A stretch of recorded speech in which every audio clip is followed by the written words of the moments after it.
Morning students, मैं आज आप लोगों को आपका चैप्टर 3 हिंदी का पढ़ाने जा रही हूँ। बच्चों, आपके चैप्टर 3 में जो रविंद्रनाथ टैगोर है, जिन्होंने जनगण मन की रचना की, ठीक है, तो उन्हीं के लिए, उन्हीं के जीवन पे ये कविता, ये अध्याय लिखा गया है। ठीक है, तो उसी के लिए हम आज पढ़ने जा रहे हैं। रविंद्रनाथ टैगोर कैसे थे, उनके जीवन में क्या क्या दुख आए, क्या क्या सुख आए, वो अपने जीवन में कौन कौन से पुरस्कार को प्राप्त किए, किस लिए प्राप्त किए, तो उन्हीं के लिए इस पे बातें लिखी हुई है, तो वो हम पढ़ेंगे आज। मैं पढ़ना शुरू करती हूँ, आप लोगों को भी साथ में पढ़ना है। ओके। रविंद्रनाथ टैगोर और महात्मा गांधी संसार को आर्य संस्कृति की दो महान देन हैं। दोनों इतने महान हैं कि हमारी स्थिति कबीर की भांति हो जाती है। अब देखो, इसमें ये बताया गया है, ये कहने की कोशिश कर रहे हैं कि जब महात्मा गांधी और रविंद्रनाथ टैगोर ऐसे हैं कि जैसे कि हमारे संसार में जो गॉड गिफ्ट है, कहते हैं गॉड गिफ्ट है संस्कृति को, तो जब ये इनके बारे में हम सोचते हैं, इन दोनों इतने महान के बारे में सोचते हैं, तो हमारी स्थिति कैसे कबीर की भांति हो जाती है। कबीर कौन थे? कबीर भी कविता लिखते थे और दोहा लिखते थे। वो अपने गुरु के प्रति बहुत ही, उनकी जो भावना थी बहुत ही अच्छी थी, तो वो हम लोगों की भी भावना वैसे ही हो जाती है इन दोनों के लिए सोच के। अब देखो, जैसे लिखा है, गुरु गोविंद दोऊ खड़े काके लागू पाए, बलहारी गुरु आपने गोविंद दियो दिखाए। जो इस कविता में बताया गया है कि गोविंद का स्थान सबसे बड़ा होता है। गोविंद का स्थान किससे बड़ा होता है? गुरु का स्थान सबसे बड़ा होता है। ठीक है, गोविंद से, भगवान से भी बड़ा कौन होता है? गुरु होता है। ठीक है, देखो, कविवर वैसे बनर्जी कुल के हैं, किंतु समाज में माननीय होने के कारण उनका वंश ठाकुर कहलाता है। टैगोर इसी का अंग्रेजी अनुवाद है।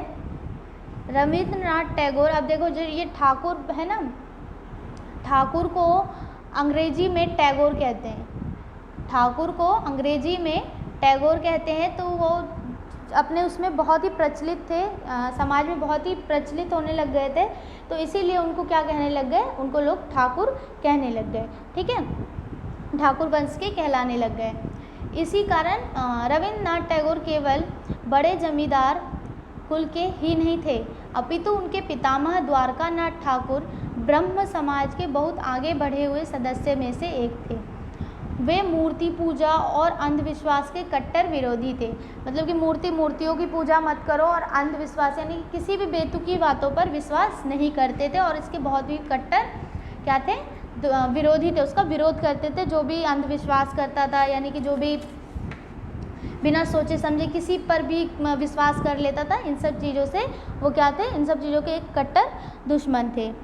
इन सब चीज़ों पे वो बिल्कुल विश्वास नहीं करते थे। और मूर्ति पूजा, किसी भी पत्थर की मूर्ति को पूजने का भी वो विरोध करते थे।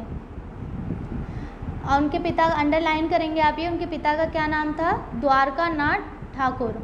ठीक है, उनके पितामह का नाम था द्वारकानाथ ठाकुर, ये याद रखेंगे आप लोग। रविंद्रनाथ का जन्म 7 मई 1861 ईस्वी को कोलकाता में हुआ। ये भी अंडरलाइन करेंगे ये लाइन, कि इनका जन्म कब हुआ? इनका जन्म 7 मई को 1861 ईस्वी में कोलकाता में हुआ। ठीक है, अंडरलाइन करेंगे इस लाइन को। इनकी माता का नाम शारदा देवी था, ये भी अंडरलाइन करेंगे। रविंद्रनाथ को प्रारंभिक स्फूर्ति अपने पिता से ही मिली थी। जो इनकी प्रारंभिक शिक्षा वगैरह जो भी थी, ताकत इनको किससे मिली थी? इनके पिता से ही मिली थी। जिनको स्टार्टिंग में ही जो शिक्षा थी, इनको इनके पिता ने दी, और इनको बहुत ही मजबूत किया और इनको हिम्मत दिया।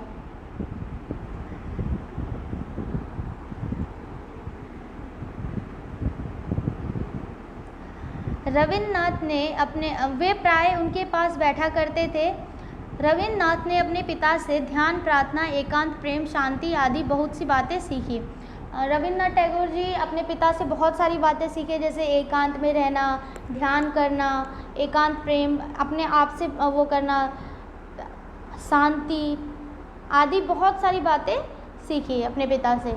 उनके पास वो बैठते थे, बहुत समय उनके साथ ही, अपने पिता के साथ ही बिताते थे और अपने पिता से ही बहुत सारी शिक्षा प्राप्त करते थे। बाल्यकाल में ही उनके माता पिता का स्वर्गवास हो गया। नौकरों की देखरेख में ही उनका बचपन बीता। शेक्सपियर पर अध्ययन करने के लिए उन्हें स्कूल भेजा गया, किंतु उनका मन स्कूल की पढ़ाई में नहीं लगा। ये भी अंडरलाइन करेंगे, वो स्कूल उनको किस लिए भेजा गया था, किस बात का अध्ययन करने के लिए, तो शेक्सपियर पर अध्ययन करने के लिए उन्हें स्कूल भेजा गया था, किंतु उनका मन स्कूल की पढ़ाई में नहीं लगा। उन्हें घर पर ही पढ़ाने का प्रबंध किया गया।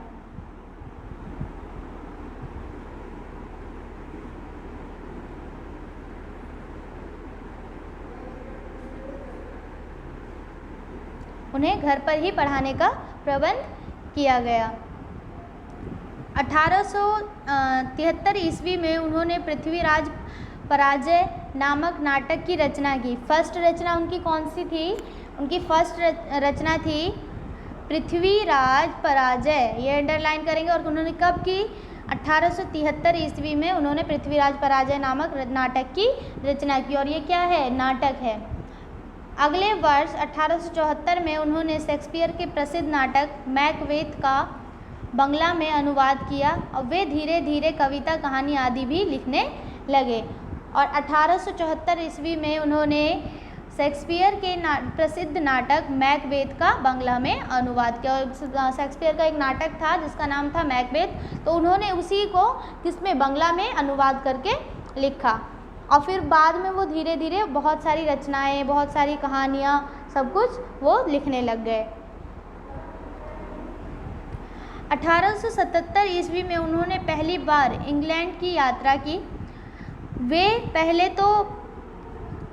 पहले तो ये भी अंडरलाइन करेंगे कि 1877 ईस्वी में उन्होंने इंग्लैंड की यात्रा की। वे पहले तो ब्राइटन स्कूल में भर्ती हुए, फिर उसे छोड़कर यूनिवर्सिटी कॉलेज लंदन में भर्ती हुए। ठीक है, पहले वो किस में भर्ती हुए? एक ब्राइटन स्कूल था उसमें भर्ती हुए, और फिर उसको वहाँ पे उनका मन नहीं लगा तो उसे छोड़कर यूनिवर्सिटी कॉलेज लंदन में भर्ती हो गए, यानी कि एडमिशन ले लिया। इस शिक्षा से उन्हें संतोष नहीं हुआ और एक वर्ष बाद भारत आ गए। जब उन्होंने वो लंदन में पढ़ाई तो की, लेकिन उन्हें क्या हुआ कि इन सब शिक्षा से मन नहीं भरा तो और अच्छा भी नहीं लगा, तो वो कुछ दिनों बाद, 1 साल बाद ही क्या भारत लौट आए।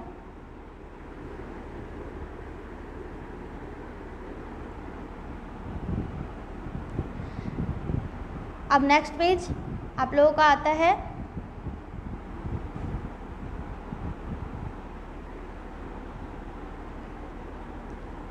नेक्स्ट पेज स्टार्ट करते हैं हम। यहाँ तक आप लोगों को समझ आया है। रविंद्रनाथ बचपन से ही प्रतिभाशाली थे। उन्हें ज्ञान का प्रकाश किस प्रकार मिला, यह आश्चर्यपूर्ण है।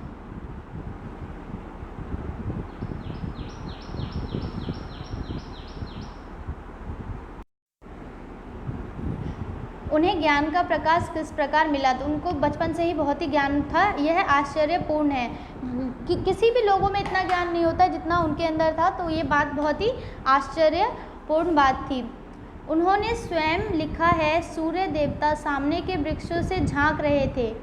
मैं उनका स्वागत करने अपने निजी मकान के छज्जे पर दौड़ गया। अब देखो ये जो स्टार्ट हो रहा है यहाँ से, उन्होंने अपने उस पर लिखा है, जीवन पे लिखा है खुद ही। ठीक है, तो वो पढ़ रही हूँ मैं। दौड़ गया, वृक्षों पर सूर्य की किरणें पड़ रही थी। इसी समय एकाएक दिव्य प्रकाश मिल गया। दिव्य प्रकाश एक बहुत ही दिव्य तेज प्रज्वलित प्रकाश उन्हें दिखाई दिया, जादुई जिसे बोलते हैं।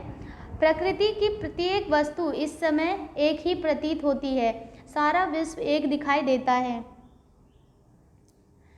तब सब चेतन जगत, यह सारा जीवन प्रकाश और प्रेम में परिपूर्ण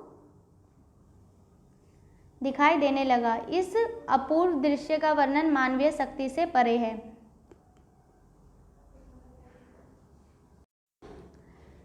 देखो, जब अपने ऊपर लिख रहे हैं रविंद्रनाथ टैगोर जी, तो बता रहे हैं कि मैं एक दिन वृक्षों से सूरज देवता को सामने आता देखा।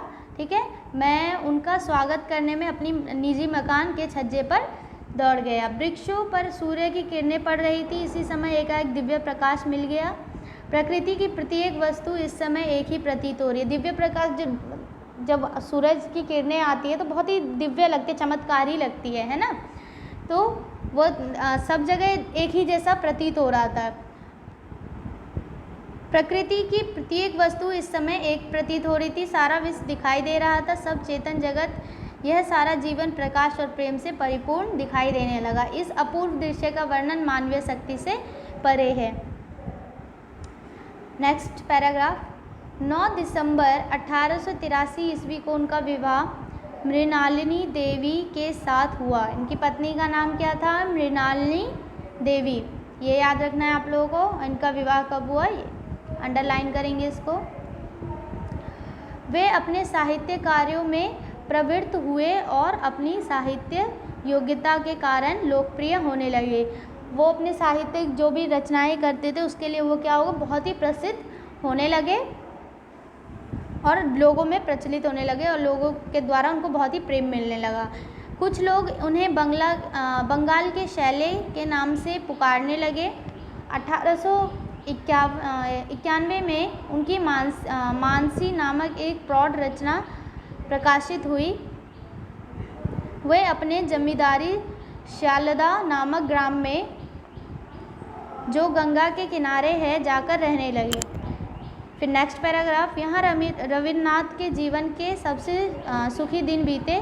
वे कभी भी अपनी नाव में बैठकर गंगा के बीच के रेतीले मैदान में चले जाते।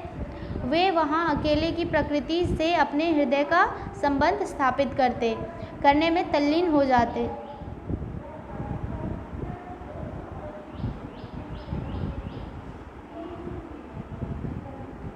उन्होंने वहाँ बहुत सुंदर रचनाएं की। इस समय वे ऐसे प्रकृति दृश्यों के बीच में थे जिनको वे अधिक चाहते थे और जिनका उन्होंने बड़ा ही सुंदर वर्णन किया है। जब भी वो वहाँ गंगा के किनारे रहने के लिए चले गए तब उनका जीवन में जो वो चाहते थे वो वैसा प्रतीत होता था उनको, और उनके ऊपर उन्होंने क्या बहुत ही सुंदर सुंदर रचनाएं भी की हैं। जब वो श्यालदा नामक गांव में रहने लगे तो जैसा वो चाहते थे अपने जीवन में प्राकृतिक दृश्य, उनका जीवन उसी प्रकार बीत रहा था। और अब वो अपने जीवन में जो भी उनके जीवन में बीत रहा था वो सब क्या करते थे, अपनी रचनाओं में उनका वर्णन जरूर करते थे और जैसा वो चाहते थे वैसा ही उनके जीवन में सब कुछ चल रहा था। बहुत ही सुखी भरा जीवन उनका वहाँ पे श्यालदा गाँव में गंगा के किनारे जो था उसमें बीत रहा था, क्योंकि वो प्राकृतिक से बहुत ही प्रेम करते थे और वो जैसा चाहते थे वैसा ही वहाँ पे सब कुछ माहौल था, प्रकृति था। तो आज मैंने आप लोगों को यहाँ तक रीडिंग करवा दिया है। अंडरलाइन करेंगे सुंदर वर्णन तक, यानी कि पेज नंबर 20 के पैराग्राफ 3 लास्ट हो गया। अब हम 4th से स्टार्ट करेंगे। Okay, next page. जब तक आप लोग इतना रीडिंग करेंगे अच्छे से, और जो नहीं समझ आता है वो कमेंट करके मुझसे पूछेंगे। इसकी रीडिंग मैं नेक्स्ट पैराग्राफ की अगले वीडियो में करके बताऊँगी। Okay, thank you.